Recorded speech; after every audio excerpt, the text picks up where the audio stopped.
Okie dokie, we're gonna do a pan that palette update today. It's been a long time since I've done an update, and that's because for a good month and a half, I didn't really wear very much makeup, if any at all, and when I was wearing it, it was very minimal, especially with my eyes, and I'll explain that in a moment. So if you guys forgot, I was panning the Lorac Pro palette.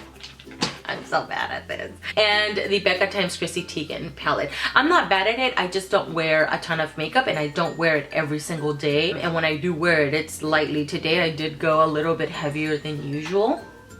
So let's get into it, shall we? I'm also going to include a pan that I look demo. I was doing that as well, and every time that I did an eye look that I enjoyed, I thought I would include a demo to share with you guys how I did the look. So for instance, today I did this look and I recorded it, and I think it's really beautiful. All right, so let's get into this little palette right here. Differences from my last update are not all that major, but there are some differences here. Let's just talk about the ones that I didn't really reach for. Nude, white, and light pink, as well as mauve. I have reached for those very lightly. White and light pink, for instance, are extremely light for my skin tone, and so whenever I reach for those, I tend to dip lightly into both of them, so the progress is not all that major. Mauve, I'm just not in the mood for. I have reached for it and kind of mixed it in with taupe a little bit, but not all that much. Let's see, nude is also one that's very light, so I have to be careful with that one, so I go very lightly with it. Champagne, I do use it. I just use a dash every single time and put it right in the inner corner. So progress is gonna go lightly because, quite frankly, that's most of the times that's the only way that I like it. I did put a little bit under the arch of my brow, but I have to be very careful with it, otherwise it looks a little ashy on me. Same thing with white and light pink. The major difference that you're gonna see is cream. I've expanded the pan from last time. I think taupe, I've expanded the pan a little bit from last time.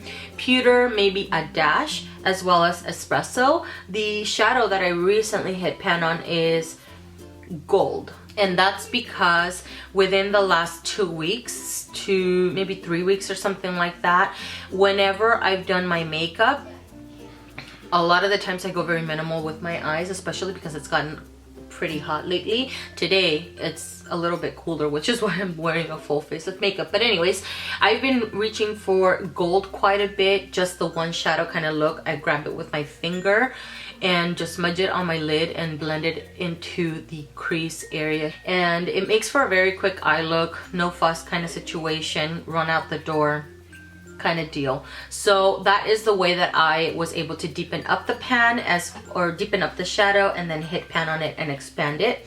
I'll have a close-up of that one, and I think the clips are from last week, so maybe the difference is slightly different from now, but you guys get the point. The ones that I've deepened up a little bit more is garnet. The pan is a little bit deeper because I've been reaching for it more the last couple of weeks. Sable, maybe just a little bit. A dash of black, I want to say. Light bronze, maybe a little bit. I've deepened that guy up, and that's about it. So that is my update for this palette. For the face palette from Becca, I'm kind of surprised with this guy because this guy I do reach for every time that I do my face. I touch at least 1 or 2 products from this palette, especially the bronzer here, which I do have on my face today. I did top it over the Milani bronzer, which is in my year-long project, which is another project that I'm kind of behind on because, again, I'm moving very slowly. But the initial goal was to have this bronzer completed by summer, and I completely failed at that. I'm really surprised by this bronzer and this bronzer right here because I use them so often.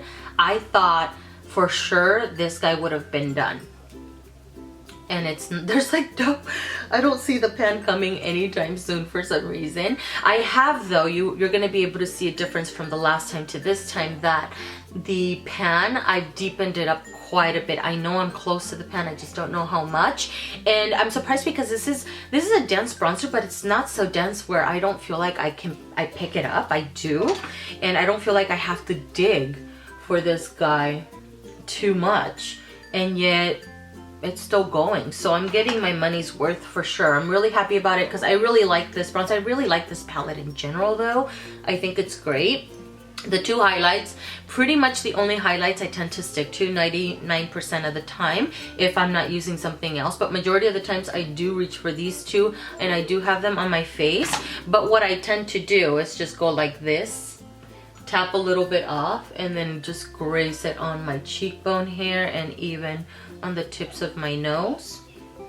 So I know that I'll be surprised if I even hit pan on it, although you can see that I have a little bit of wear, like the little heart here in the center is kind of, the engravement is kind of smoothing out slowly, but the engravement is still there. This guy, you can see that I've used it, but again, maybe you can see the smallest little divot like in this particular area, but it's not so noticeable. The blush, you can see that I've used, but again, I pick up a little bit. This is a pretty pigmented blush, like that. And I'll just lightly tap it in this area. So not a lot. I don't expect myself to hit pan on this guy. I do expect though to see some kind of wear, which is what I'm aiming for. So that's everything for this update. I will have already popped up some before and after pictures for you guys to see. So we're gonna get into the demo. I already have a base on, which is the Wet n Wild Shadow Primer, and then I applied a NYX concealer under the arch of the brow. Both the products are in my year-long project. I then went in with the Maybelline Gel Liner in Blackest Black and used it as a base on the lid. I did keep it kind of low because I am blending it into the crease, and then I'm coming back in with a little bit more on the lid area and smudging some of that into the waterline. Garnet is the shadow that I'm applying on my lid area, and what I find with this palette is building up slowly is best. Otherwise I get a lot of fallout, so I do try to take my time and be careful with this shadow. I do first apply it with a flat shader brush and then come in with a blending brush to place it onto the lid area and slowly start blending it into the crease and even above the crease. Although a shimmery shadow, I do like the depth of this one to where I don't mind applying it into the crease area. I don't usually like shimmer shadows in my crease, but I do enjoy this one. And here all you're seeing is me gently and just slowly building up the color. Then I go in with taupe. And taupe I use as a transition between garnet and whatever shadow I'm applying in the arch of the brow, which is champagne here. And as you can see, it looks a little bit ashy, so I do have to be careful with it. So I do come back in with a little bit of taupe to help blend it out a little bit so it doesn't look so harsh. I do like that shadow. I just feel like I have to be careful with it. Then I pick up gold and apply it to the inner part of the lid as well as the inner corner of my eye and the center of the lid area. Here I'm just skipping to the face. I'm applying the bronzer from the Becca x Chrissy Teagan palette. I did already have the Milani bronzer under it. I used that one to sculpt and this one to warm up the skin. And then I did apply blush, but I don't think I grabbed that on camera. And here I'm just applying a little bit of the highlight. I enjoy these highlights a lot. I just feel like a little bit goes a long way. And I'm also applying a little bit of that to the Cupid's bow and the tips of my nose. Not the tips, the tip of my nose, because I don't have two tips. Okay. The gel liner I applied in my waterline and smudged it into the lash line, and then I came in with the black shadow from the Lorac palette to set it and blend it out a little bit under the lash line area. And then I'm coming in here with garnet to help blend it out. Again, I'm taking my time placing the shadow back and forth and blending it very gently so I don't get a lot of fallout. And quite frankly, with this whole eye look, I got maybe a few specks from garnet, but not as much as I usually do.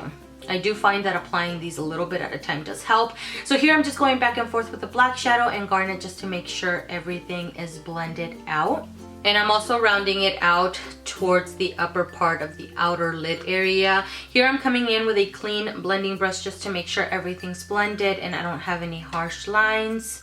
And then I'm coming in with gold in the lower part of the inner tear duct as well as a little bit of champagne for a little bit of a spotlight. Couple other products that I added on my face is Ginger Puff from Clinique, this little blush. So I topped this over the blush from the Becca palette, For the lips, I grabbed Strip Down from MAC, this little guy right here, and then topped that over with Peach Buff from the Maybelline Matte Lipsticks, this little beauty right here, and just a little bit of gloss in the center, because for some reason